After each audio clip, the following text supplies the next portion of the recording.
প্রথম ভিডিওতে তোমাদের সবার ভালো রেসপন্স ছিল নেপাল রাইড নিয়ে। নেপালের ফার্স্ট রাইডে আমরা কলকাতা থেকে মুজফ্ফরপুর গেছিলাম, সেখানে একটা নর্মাল হোটেলে ছিলাম। ভালো, নর্মাল বলতে না, খুবই ভালো হোটেল।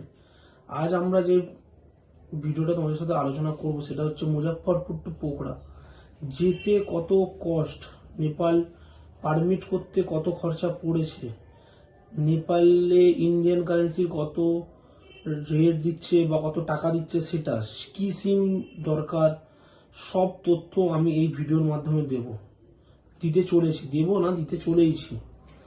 তো ওখানে কেমন খাবারের প্রাইস ছিল সেগুলো বলবো। আর ওখানে আমরা খুব বিরিয়ানি খেতে ভালোবাসি, ওখানে আবার বিরিয়ানিটা কেজিতে পাওয়া যায়, ওটা বেশ মজার ছিল। তো যত ভিডিওটা দেখবে তোমরা বুঝতে পারবে কিরকম কি খরচা হতে পারে একটা নেপাল রাইডের জন্য।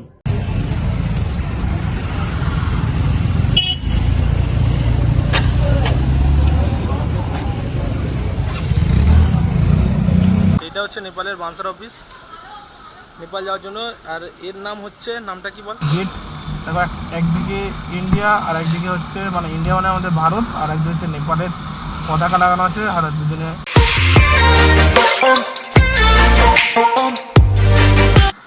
আজ মুজফ্ফরের ডে 2। এইটা হোটেলে ছিলাম আমরা, গ্রিন ম্যাপেল, ঠিক মুজফ্ফরের কাছে। হোটেলটার ব্যবস্থা খুব ভালো। আর আমাদের হোটেলের ভাড়া লেগেছিল পার 3 জন বেশিকে 1300 টাকা করে, বাট একটা নাইট থাকার জন্য, আর কিছু না। এখান থেকে মুজফ্ফরপুর থেকে সিধা বেরাবো পোখরার উদ্দেশ্যে। তার আগে বীরগঞ্জে পারমিট করাবো। বীরগঞ্জে অনেক কিছু আপডেট তোমাদের নতুন করে দেবো, কারণ কি কোথা থেকে কী করবে না করবে, টাইমটা যাতে বাঁচে তার একটা উপায় তোমাদের সাজেশন করবো। তো চলো, তো এখন আমরা মুজফ্ফরপুর থেকে যাব বীরগঞ্জের উদ্দেশ্যে। তার আগে বাড়াবো বানসার। তো একজনকে আমি দিয়ে রেখেছি যে করে দেবে বানসারের কাজ, তার সঙ্গে তোমাদের আজকে পরিচয় করে দেবো। তোমরা এখন কারণ নেপাল ট্রিপ করবে, কিছুটা সময় যদি বাঁচানো যায় নেপাল ট্রিপের সেকেন্ড ডেতে, সেটা হচ্ছে তোমাদের জন্যই উপকার। কারণ কি সবার হ্যাট্রিক জার্নি থাকে নেপাল নিয়ে, কারণ কি সবার মাথায় একটাই জার্নি আছে, মুস্তাং করতে হবে, লোয়ার মুস্তাং করতে হবে। তার জন্য এই সাজেশান দিচ্ছি যে যদি টাইম বাঁচাতে হয় একটু টাকা বেশি যাক, কিন্তু করে নিও। ওই বানসার অফিসে গিয়ে করার থেকে রেডি করে রাখা জিনিসটা অনেক ভালো। চা খেয়ে নিলাম, চা খেয়ে নিয়ে এবার যাবো বীরগঞ্জ, কারণ কি অনেক টাইম হয়ে গেছে, অলমোস্ট 10টা 12 বেজে গেছে। যেতে যেতে মিনিমাম আমি এখন আছি মতিয়ারিতে, এখান থেকে প্রায় 1 ঘন্টা আরও লাগছে।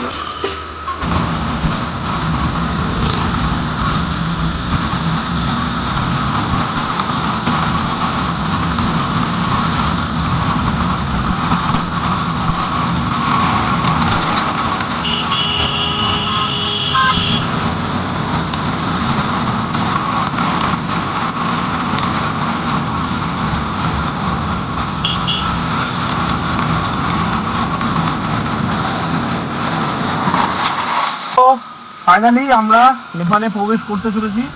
এইটা হচ্ছে নেপালের প্রবেশ দুয়ার, যেটা বলে গেট। দেখো একদিকে ইন্ডিয়া আর একদিকে হচ্ছে ইন্ডিয়া মানে আমাদের ভারত, আর একদিকে হচ্ছে নেপালের পতাকা লাগানো আছে। আর দুজনে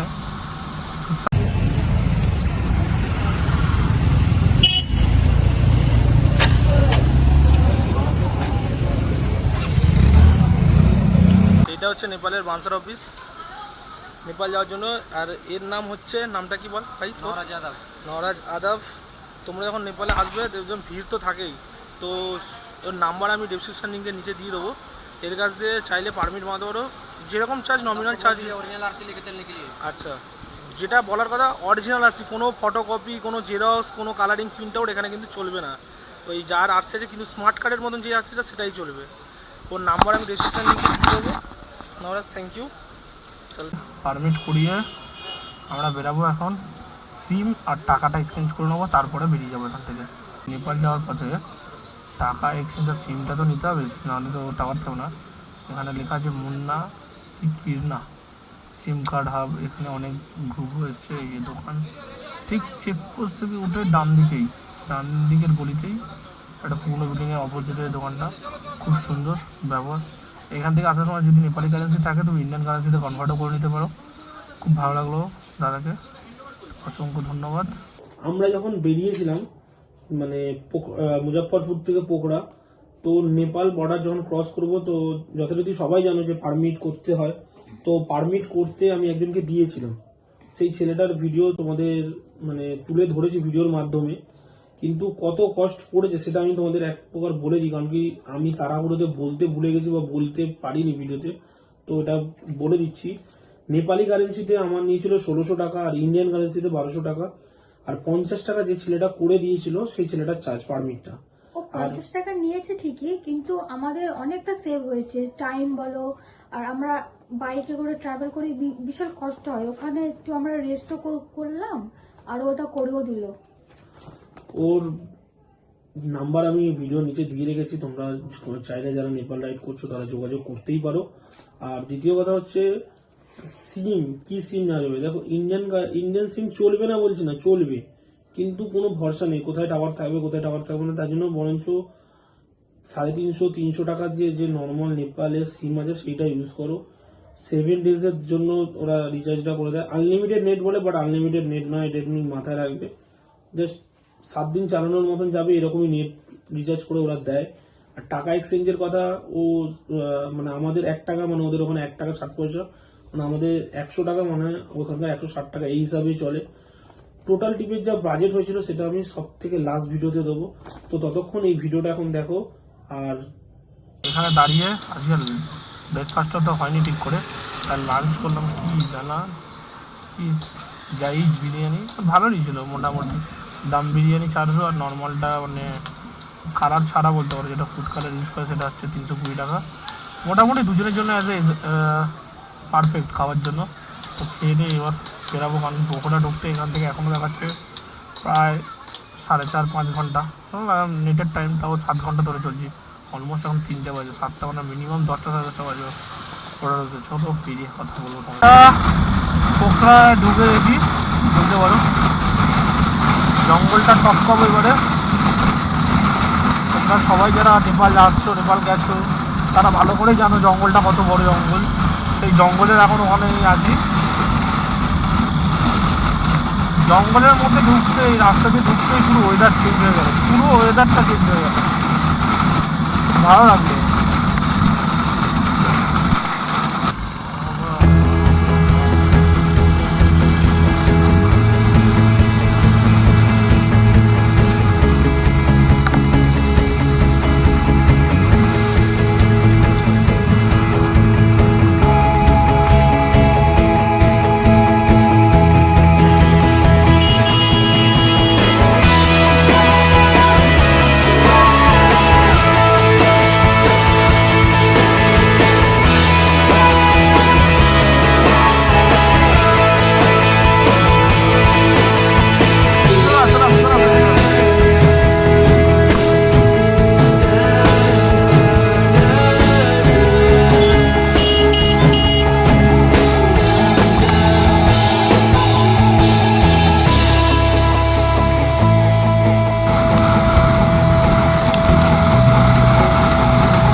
পোখরা ঢুকতে আমাদের অনেকটা রাত হয়ে গেছিল, কারণ কি পোখরাতে শুরুতে যতটা ভালো রাস্তা ছিল, মিডিল পথ টপকাতেই রাস্তার অবস্থা খারাপ হতে থাকে, রাত যত বাড়তে থাকে গাড়ির স্পিডও তত স্লো হয়ে যায়।